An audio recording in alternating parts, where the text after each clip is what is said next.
l'organisation Melmaya a été créée il y a déjà 45 ans, en 1975, et c'était d'abord pour aider des paysans guatémaltèques. Et une manière de les aider, c'était en vendant, en commercialisant du miel.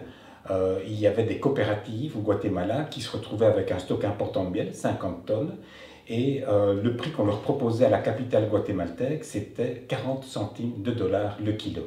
En créant Melmaya, on a pu payer 1 dollar le kilo, le vendre en Belgique par tout un réseau de bénévoles et réaliser en plus un bénéfice de 1 dollar par kilo qui a permis de financer des projets de développement pour ces communautés. Pour moi, le principe du commerce équitable, c'est qu'on doit payer un prix correct qui permet au producteur de vivre de son travail et d'investir dans son travail de telle manière qu'il soit porteur d'avenir et que le producteur, le petit producteur puisse aussi avoir une place dans les coopératives certifiées et qui donc une attention aux populations les plus discriminées en leur donnant une opportunité pour développer leur activité.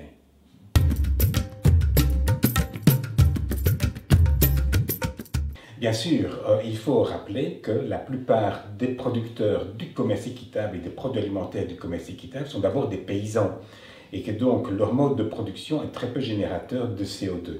Alors bien sûr, on pourra dire que les produits du commerce équitable viennent de loin. Dans le cas du miel et de la plupart des produits alimentaires, il est transporté par bateau, ce qui est quand même un mode écologique de transport. Et donc, l'empreinte écologique peut être, et c'est encore à prouver, un peu plus élevée pour le transport est largement compensée par le mode de production qui, lui, est beaucoup moins générateur de CO2. Donc, le commerce équitable, c'est une manière aussi de promouvoir l'économie paysanne. Ce qui est aussi important à souligner, dans ce coffret miel du monde, nous avons un miel mexicain et un miel argentin.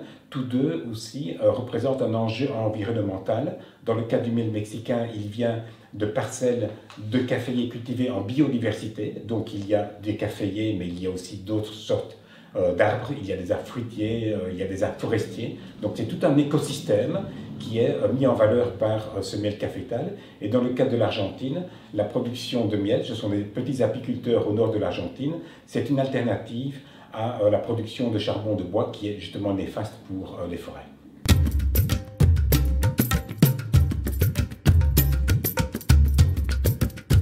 Oui, donc le système économique doit devenir équitable et c'est vrai également pour les producteurs du Nord. Donc avec le coffret miel du monde que nous avons mis sur le marché en septembre 2019, nous avons donc innové au niveau du commerce équitable Nord-Nord puisque ce coffret comprend du miel d'apiculteurs belges. Maintenant, c'est une première tentative.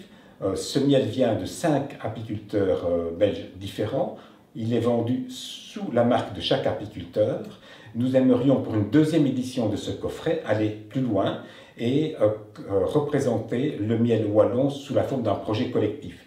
Et de ce côté-là, nous avons des contacts avec des apiculteurs wallons qui ont déposé une demande de reconnaissance du miel wallon comme indication géographique protégée et nous aimerions, avec notre coffret miel du monde, contribuer à la notoriété de cette indication-là et valoriser ainsi le miel wallon.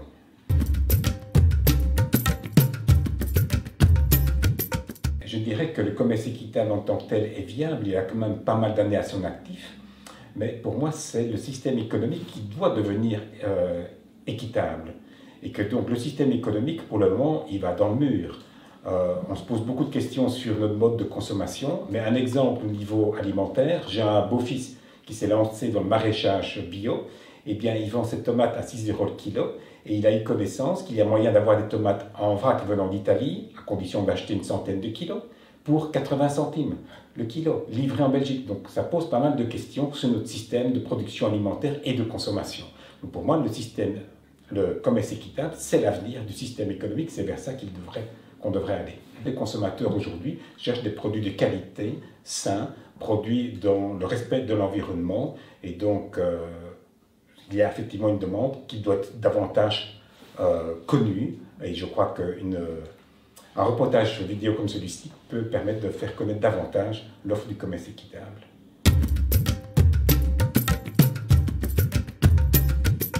Melmaya Holding existe depuis 45 ans, c'est une longue histoire.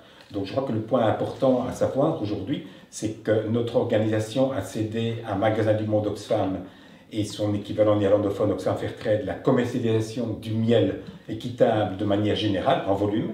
Et nous avons choisi, nous, de nous centrer sur des produits de niche, comme ce coffret miel du monde, afin de valoriser les miels spéciaux du Sud et montrer que du Sud, nous pouvons recevoir des miels de très grande qualité. Et de valoriser ces miels avec un contact le plus direct possible avec le producteur et toujours en ayant un message sur les enjeux environnementaux liés à ces miels. Donc ça, c'est notre façon de pratiquer le commerce équitable aujourd'hui. Il faut savoir que Miel Maya est une ONG et que donc nous sommes là pour travailler avec nos partenaires du Sud. Et ce coffret, finalement, est un exemple. Bien sûr, pour nous, c'est fondamental, surtout pour nous, Miel Maya Honing, qui est une petite structure. Donc, nous avons besoin d'être représentés par une fédération. Je pense que pour le consommateur, le citoyen, c'est important aussi de savoir que les organisations de commerce équitable partagent un socle de valeurs, de principes communs, parce qu'il y a beaucoup de labels et le consommateur risque parfois de s'y perdre. Le fait de savoir qu'il y a une fédération qui rassemble tous ces acteurs est pour moi quelque chose de très important.